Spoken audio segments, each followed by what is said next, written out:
Hey everybody, it's Phil here. I am getting ready to make some peanut brittle. You can see I have the ingredients all set up over here. I have my pan with my wooden spoon. I have my ingredient list and my recipe that I follow, along with some silpats and some cookie trays to pour the molten goo on as I cook it.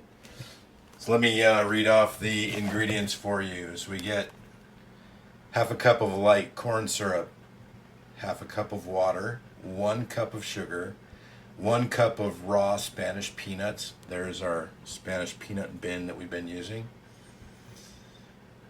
2 tablespoons of butter. 2 tablespoons of butter is basically a quarter of a stick. Half a teaspoon of salt, 1 teaspoon of vanilla, and 1 teaspoon of baking soda. I'm just going to walk you through. Here's all of the ingredients. I've already measured out the syrup and some of the sugar and peanuts to make it easier. But basically, this is how I get started. Get everything set up and ready to go, and turn the stove on a high temp, so you can really heat it up fast and get started. So here we go. All right, so I'm going to start with adding the sugar, the water, and the corn syrup into the pot. Now, depending on how big of a batch you're making, you may want to use a bigger pot. It doesn't bubble up a lot. And actually used a much bigger pot the first time. I found that this one is actually much easier to manage, getting the candy out and spreading it so that you can manipulate it as you go. So I'm gonna start by just getting the syrup mixture going, which is just the water, the Caro syrup, the light corn syrup, and the sugar. And bring that to a boil, and as it thickens, that's when you'll add the peanuts. So I'm going to pause the video and we're going to get back to a spot where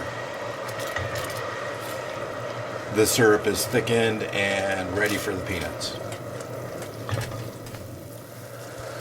I just wanted to show you how it's looking. It's basically boiling off the water and causing this syrup to thicken, getting ready for the peanuts. The peanuts need to be raw because they actually cook in the syrup.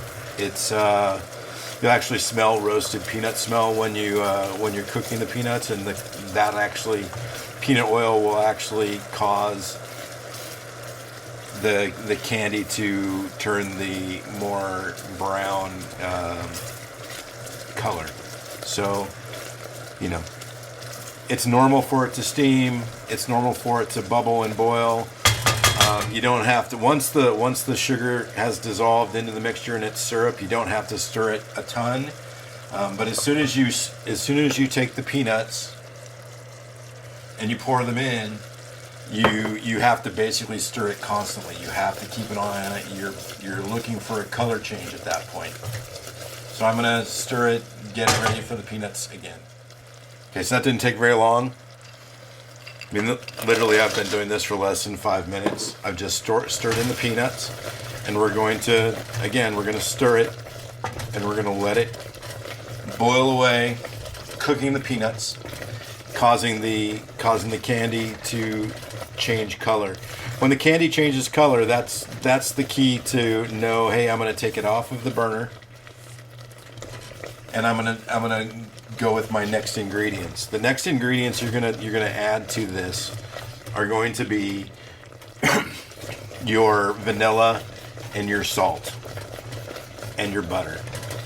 And I basically pour in the vanilla, salt, and butter at the same time. I put the butter in first, stir it in so it melts, and then pour in the vanilla and the salt. Stir that up, and once all that's incorporated and stirred up, you'll see that we'll put the baking soda in, and the baking soda is what actually causes it to be crackle-like.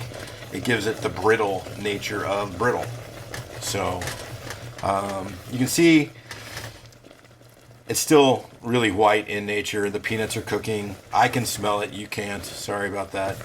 I'm looking for it to change color so that it's actually, you can tell that it's not just the peanuts making the white look brown, but that the sugar itself, the bubbling mixture, is actually changing color, and it actually is brown. You know, it won't be horrible if you pull it off too early. It won't be horrible if you let it cook a little bit long. We found that letting it cook a little bit longer gave it a little bit better flavor overall. Letting it undercook a little bit ends up making it a little bit harder on the teeth. It's not as brittle. It's a little bit chewier, which you don't want brittle to be chewy. You can see the brittle's changing color.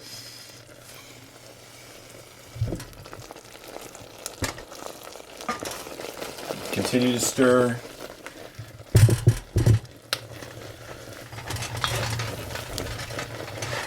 You know, it actually is a nice brown color now. So I'm going to take it off the heat, turn the stove off, move it over.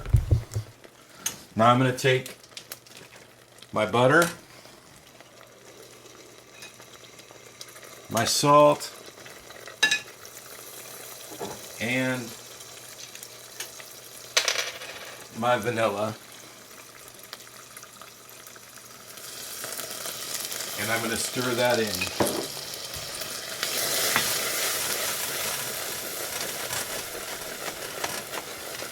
So this batch may actually be a little bit overdone, which again isn't the end of the world, unless it's burnt. If it's burnt, then you're not going to want to eat it. So I'll let you know. So basically, I've stirred everything in. Everything looks good. The last little bit that you do is you drop in the baking soda. And again, you can see the baking soda is going to cause it to foam.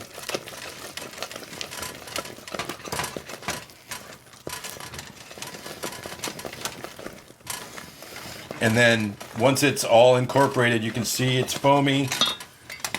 You're going to take it over and you're going to put it onto your surface that you're going to let it cool on. And basically what you're going to do is you're going to let it cool, but as it's cooling, you're going to have it basically stretch. You're gonna stretch it out. You're gonna make it so that it's thinner, so that it actually does just break apart. So it's easy to just pop a piece in your mouth and have that brittle just be lovely. Ella's excited about something. She's going to the door. So I'm gonna put the pan in the sink and I'll continue. All right, so I have the brittle poured out onto the sheet. What I've been doing is I've been taking 2 Silpats, since they're non-stick, and spreading them out. And this mixture is super hot. So literally, you're not going to be able to touch it for very long. You're going to want to work on a surface that you're not worried about it getting overly hot. And you can see that the candy is still kind of sticky towards the thing. As it cools, it's gonna be easier for it to peel apart from the protective layer.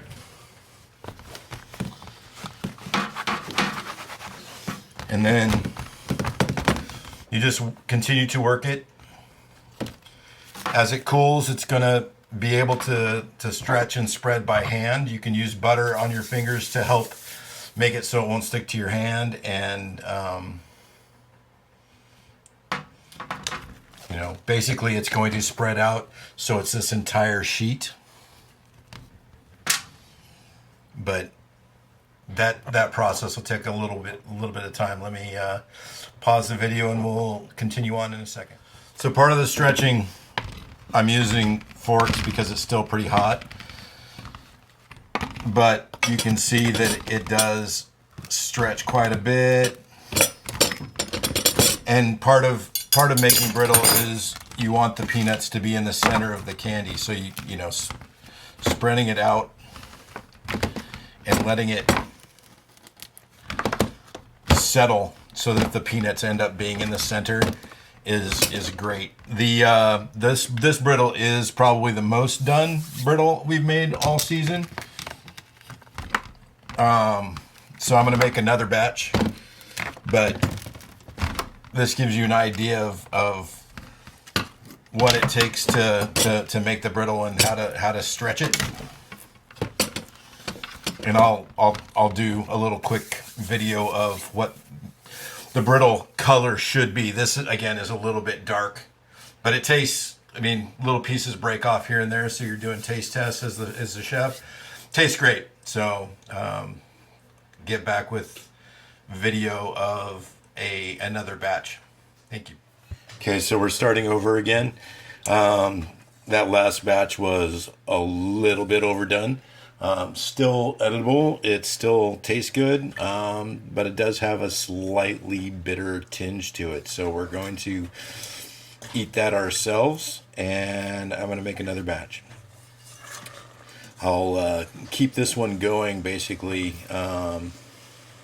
as long as I can, and pause only when I need to. So this is, you know, again, it's the sugar, water, and syrup, corn syrup mixture, and we're just making a syrup. It's going to come to a boil. It's going to start to thicken, and then we're going to add the peanuts. You know, you could tell that the color change happened super fast, and with me doing the video and doing everything else, I think I just wasn't fast enough to take it off the heat as the color changed. So let's see if we can't make a better batch this time. Again, high heat. Once it comes to a boil and all of the sugar's incorporated, it's going to start turning into a nice syrup. It's going to thicken, and again, it's kind of a feel thing where I put the peanuts in when I feel like the syrup's starting to thicken, and then when I see the color change, that's when I want to pull it off the heat. So you can tell as the water evaporates off, the sugar, corn syrup, water mixture is thickening, and we can put in the peanuts in just a minute.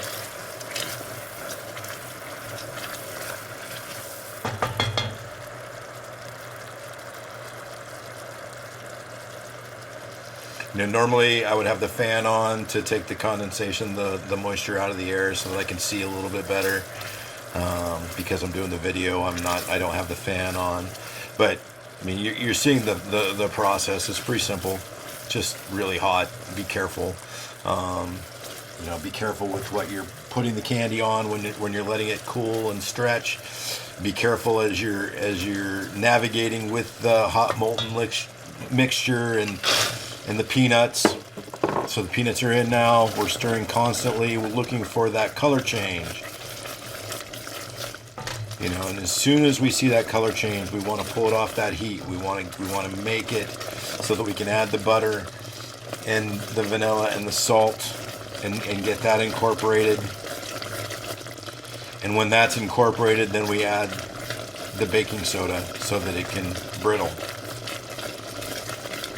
Again, you can tell this is a really quick It's a fast process. You know, you end up being pretty hot by the end of the time.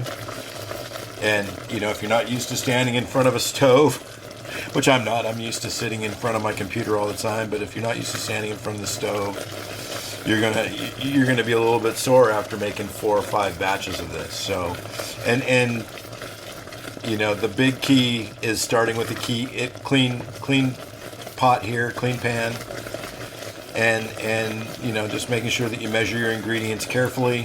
I'm using a knife edge to make sure that I'm getting a nice even cup.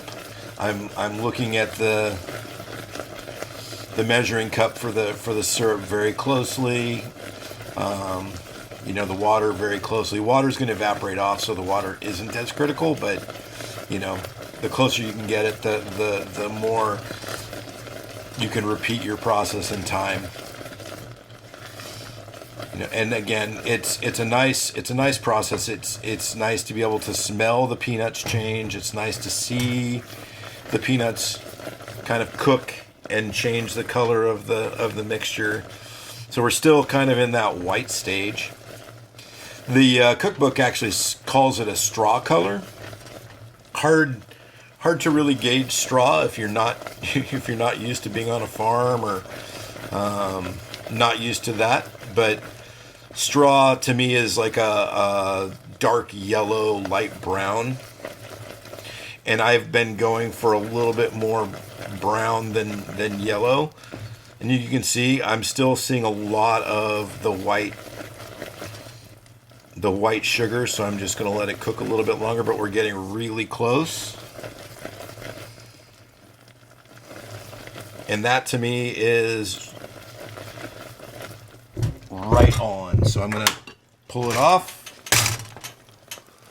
I'm going to add my butter. I'm going to add my salt. And then I'm going to add my vanilla. And incorporate all of it. Again, you can tell this batch is much lighter than the last one, but it's still brown. It's still got some nice color to it. So let me see. Just gonna stir it up. Get that butter melted in there. And again, this is molten, right? This is super hot sugar. You know, don't remember exactly how hot it is, but when you're making like hard candy suckers, it gets up to 300 degrees Fahrenheit. So that is very, very hot. So I've added the baking soda and I'm stirring it. And you can see this one's much lighter, much lighter. So I'm going to move you over to the station here where I'm going to pour it out. And I'm just pouring it out, trying to get as much of the candy out as I can.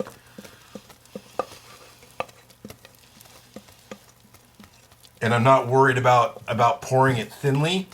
I'm just worried about getting it out. The making it thin part is really that stretch, is really the putting those sill pads to work and using that non-stick surface to be able to push it down. I'm actually using sill pads and hot oven mitts to do this part of the process. So, you know, this is kind of a mess. This goes directly into the sink with hot water so that the candy will melt off.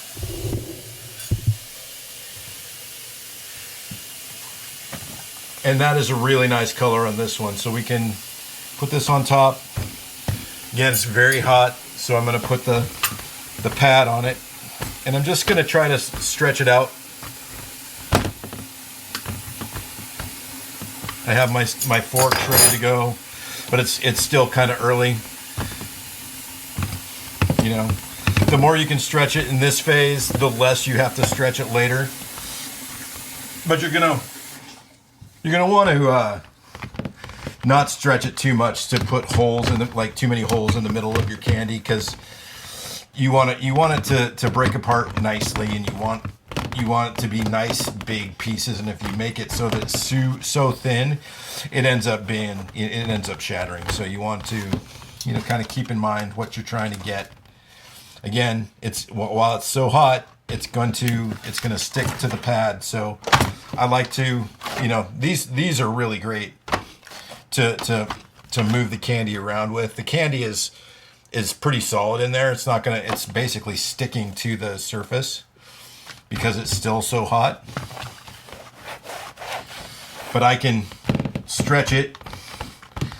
I can do all the things using this pad. And as it cools, like you can see, it just kind of came apart there. But this is a good stage to use the forks to pull it apart and stretch it.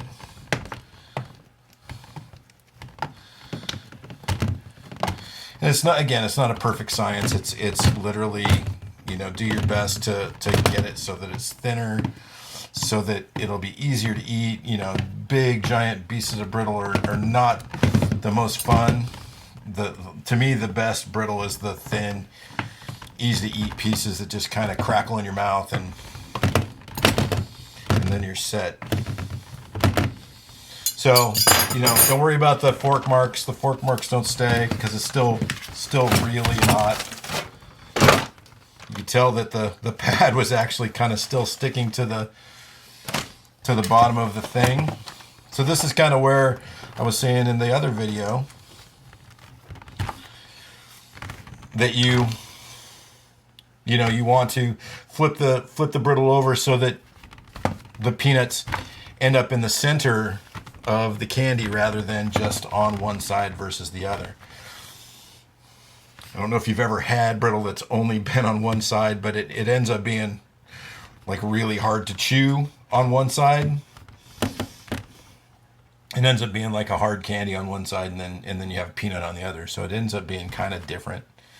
But as you can see, I've actually got this spread out really nicely right now. I'll probably flip it once or twice more just so that the peanuts stay in the middle of the candy. As you can see, looks very nice. It's a nice, I guess straw color, right? That's what we're going for. So this is where we're at, and it takes a little while for it to cool. So let me show you the comparison. So this brittle is the second batch, and this brittle is the first batch. So you can see that's really overdone compared to this one. So again, my quality control is saying we don't give that one away, we give this one away. This one is the gift. The other one is you know, for the chef and for the chef's family. So to break it apart, you just wait till it cools, and then you break it into the desired size of pieces. I literally will just lift the candy all together, and as you can see, as it's getting cooler, it's easier to handle. I'll just lift it, and it'll start to break off and break apart, and then you just manually break the pieces that you think are too big.